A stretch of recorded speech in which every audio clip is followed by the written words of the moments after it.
우리는 행복만 추구하고 행복만 자랑한다. 우리의 인생이 행복하고 힘들지 않아야만 된다고 자연스럽게 생각하게 돼버린 것이다. 힘들면 우리 인생이 아닌가. 인생에서 힘들 때와 힘들지 않을 때를 생각해보면 아마 힘들 때가 더 많을 것이다.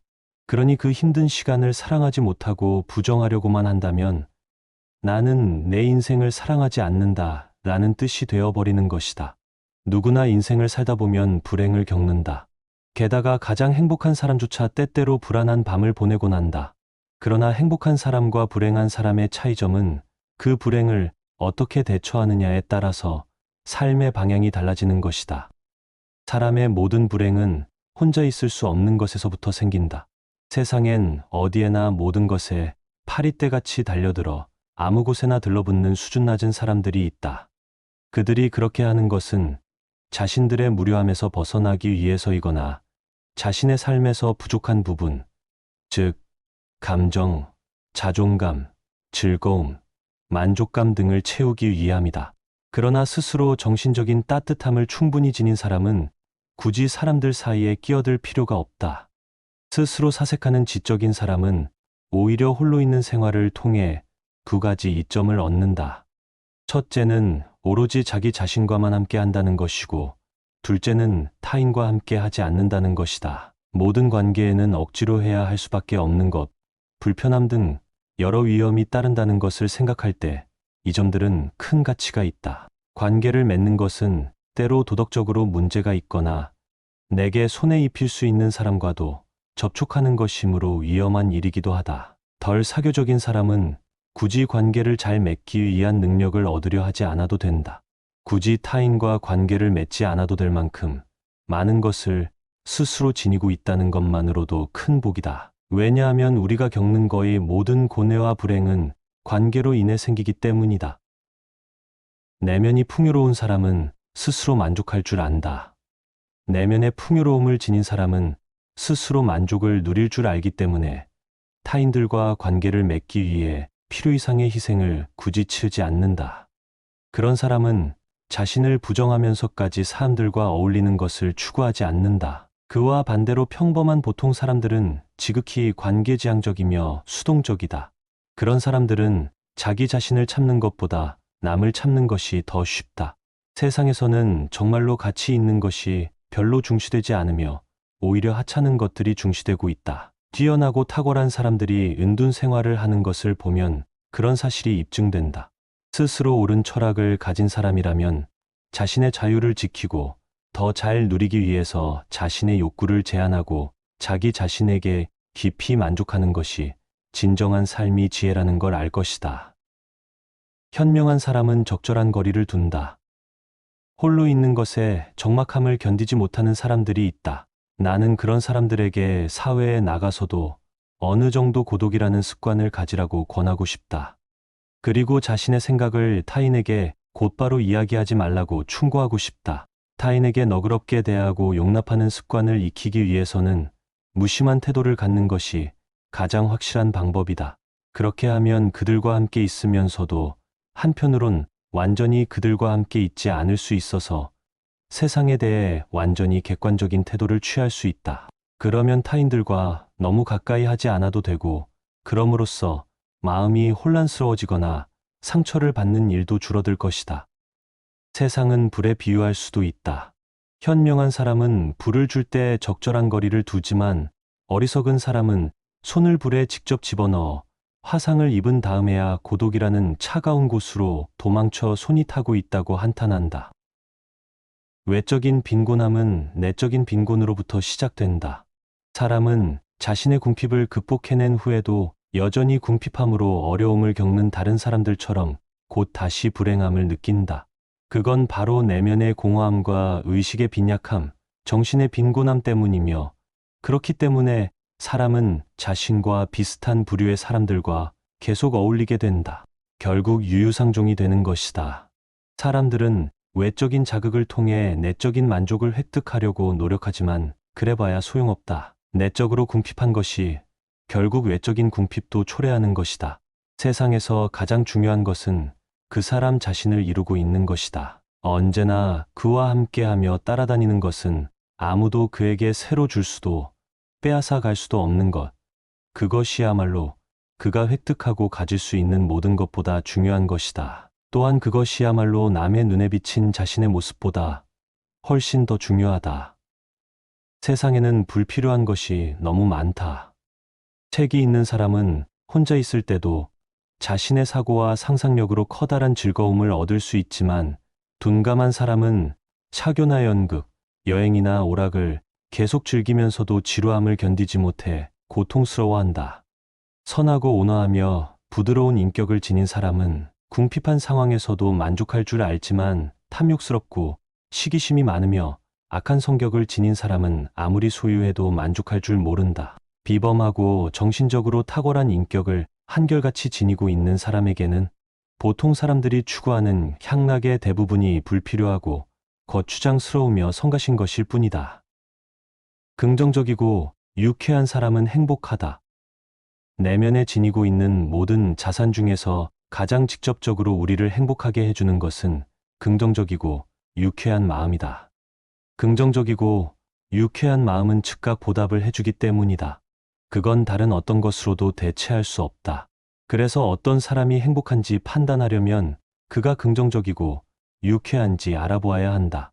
긍정적이고 유쾌하다면 젊었든 늙었든 몸이 반듯하든 굽었든 가난하든 부자든 아무 상관없이 그는 행복할 것이다. 긍정적이고 유쾌한 마음이 오면 언제든 문을 열어주어라. 긍정성과 유쾌함이 마음에 찾아오면 언제라도 문을 활짝 열어줘야 한다. 긍정적이고 유쾌한 마음은 잘못된 때 찾아오는 법이 결코 없기 때문이다. 사람들은 만족할 이유가 있나 없나를 따져보면서 긍정성과 유쾌함을 받아들이는데 주저하고 만다. 또 진지한 숙고와 중대한 걱정이 유쾌함으로 인해 방해받을까 우려하고 만다. 그러나 진지한 숙고와 중대한 걱정으로 무엇을 개선할 수 있을지는 매우 불확실한 반면 긍정성과 유쾌함은 확실하며 직접적인 이득이 된다. 긍정성, 유쾌함은 행복의 진짜 주인과 같은 것이다. 직접적으로 현재를 행복하게 해주는 것은 긍정적이고 유쾌한 마음밖에 없다. 건강을 희생하는 것만큼 어리석은 일은 없다. 행복의 90%는 건강에 의해 좌우된다. 건강해야 모든 것을 즐길 수 있기 때문이다. 건강하지 못하면 그 어떠한 것도 즐길 수가 없다. 정신적 특성이나 감정 기질과 같은 내면적 자산조차도 병약함으로 위축되고 기가 꺾인다. 사람들이 만나면 서로 건강 상태를 묻는 것도 다 이유가 있다. 인간의 행복에서 가장 중요한 것이 바로 건강이기 때문이다. 생업이나 승진을 위해서든 학식이나 명예를 위해서든 무슨 일을 위해서든 건강을 희생하는 것만큼 어리석은 일은 없다. 건강이 있고 난 뒤에 다른 모든 것이 있는 것이다. 건강한 거지가 병든 왕보다 더 행복하다. 건강은 외적인 어떤 것보다 훨씬 중요하므로 건강한 거지가 병든 왕보다 더 행복하다고 할 수 있다. 완벽한 건강과 조화로운 신체에서 비롯되는 차분하고 낙천적인 기질은 올바른 분별력과 온건한 의지, 그리고 정의로운 양심 이런 것은 어떠한 쥐나 물질로도 대신할 수 없는 최고의 장점이다. 아는 만큼만 볼 수 있다. 아무도 자신을 넘어서는 볼 수 없다. 누구나 자신의 정신 수준에 따라서만 타인을 파악하고 이해할 수 있다. 그런데 그 정신 수준이 매우 저급한 종류의 것이라면 어떤 현인도 그에게 영향을 미치지 못할 것이다. 그런 사람은 위대한 현인에게서 그 사람의 가장 부족한 것만 보려고 한다.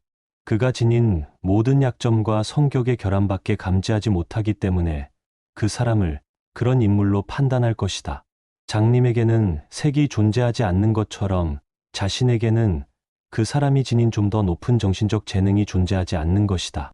무릇 정신이란 그것을 갖지 않은 사람에게는 보이지 않는 법이다. 끝에 가서야 전체를 볼 수 있다.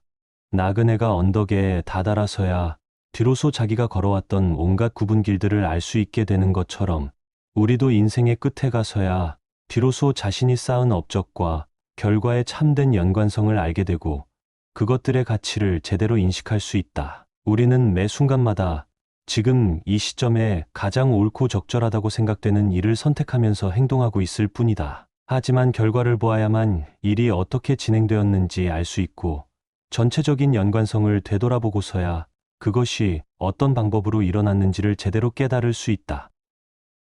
나이에 따라 현재의 색조가 달라진다.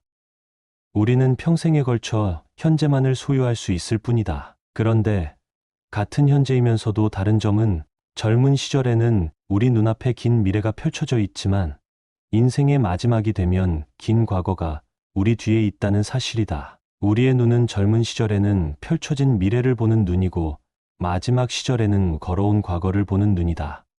우리의 성격은 변하지 않지만 기질은 변화를 겪으며 그때마다 우리 눈에 보이는 현재의 색조는 달라지게 된다. 추억은 점점 짧아져 간다.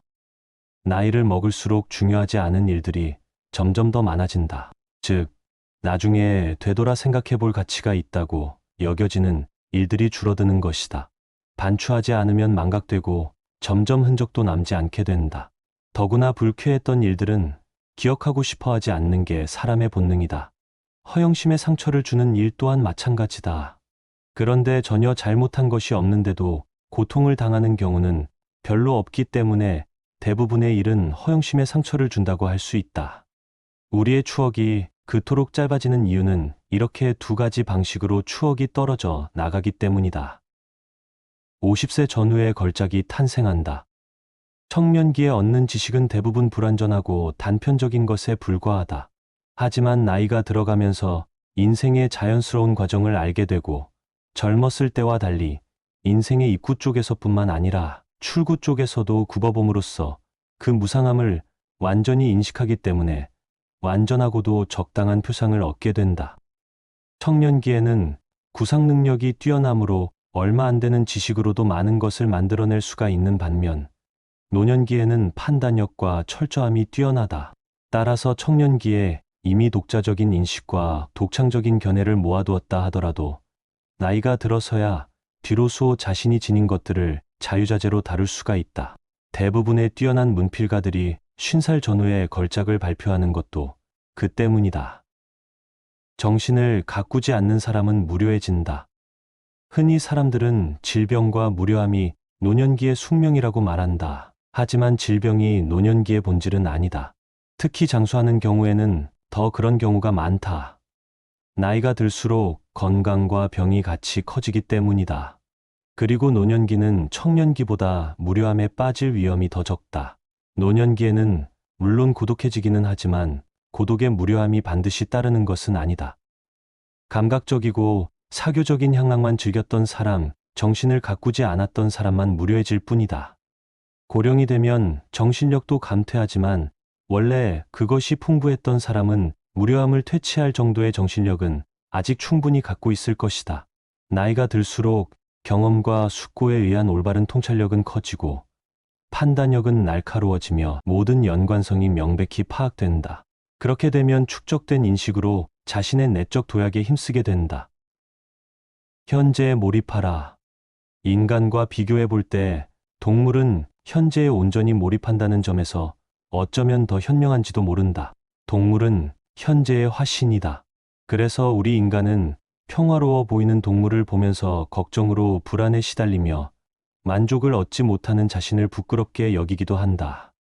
그런데 희망하고 기대했던 즐거움을 우리가 아무런 대가 없이 얻는 것은 아니다. 말하자면 희망과 기대를 통해 미리 만족감을 누리기 때문에 실제로 즐거운 일이 와도 그만큼 맛을 덜 느끼는 것이다. 결국 희망이나 소망 자체가 우리에게 만족을 주는 정도가 훨씬 줄어들게 된다. 오늘은 단 하루뿐이다. 현재 삶을 즐길 수 있으려면 무엇보다 먼저 마음의 안정감이 있어야 한다. 오늘이라는 날은 단 한 번뿐이고 두 번 다시 찾아오지 않는다는 사실도 알아야 한다. 그런데 우리는 오늘이라는 날이 내일 다시 찾아올 것으로 착각한다. 내일 역시 두 번 다시 찾아오지 않는 또 다른 하루일 뿐이다. 병에 걸렸을 때나 슬픔에 빠져 있을 때 우리는 고통과 후회가 없었던 과거의 시간을 한없이 부러워하며 마치 잃어버린 낙원이나 진가를 인정해 주지 못했던 친구를 떠올리는 것처럼 아쉬워한다. 그렇다는 사실을 언제나 건강한 때에도 의식하고 산다면 현재를 좀 더 가치 있게 평가하고 즐길 수 있을 것이다. 내면을 들여다보면 누구나 똑같이 고통에 시달리는 가련한 배우처럼 살고 있다. 지위와 부의 차이에 따라 각기 다른 자신의 역할을 수행하지만 내적인 행복과 기쁨마저 그런 역할과 꼭 일치하는 것은 아니다. 한풀 벗겨보면 고통에 시달리는 똑같은 가련한 멍청이에 지나지 않는다. 사람에 따라 고통의 내용은 다를지라도 본질적으로는 모두에게 대체로 비슷하다. 물론 정도의 차이는 있지만 그렇다고 해서 신분과 부, 지위에 따라 큰 차이가 있는 것은 결코 아니다. 행복은 타인의 판단에 좌우되지 않는다. 타인에게서 존경을 받는 삶이 궁극적인 목표라면 그 인생은 안타깝지만 너무나 어리석다고 할 수 있다. 타인의 판단을 너무 중요시하는 것은 지나친 망상이다.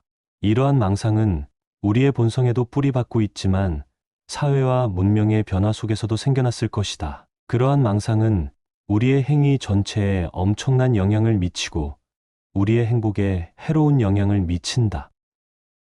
자신 속에서 많이 발견할수록 더 행복하다. 각자가 자기 자신을 위해 존재할 수 있어야 한다. 향유의 원천을 자기 자신 속에서 더 많이 발견할수록 더 행복해진다. 자신이 원래 지니고 있는 것이 지금까지보다 더 중요하다. 자신이 원래 지니고 있는 것, 그것이야말로 행복의 진정한 원천이자 유일하게 영속적인 원천인 것이다. 세계 어디서도 그만한 것을 얻을 수는 없다. 시청해 주셔서 감사합니다. 구독과 좋아요는 제작에 큰 힘이 됩니다.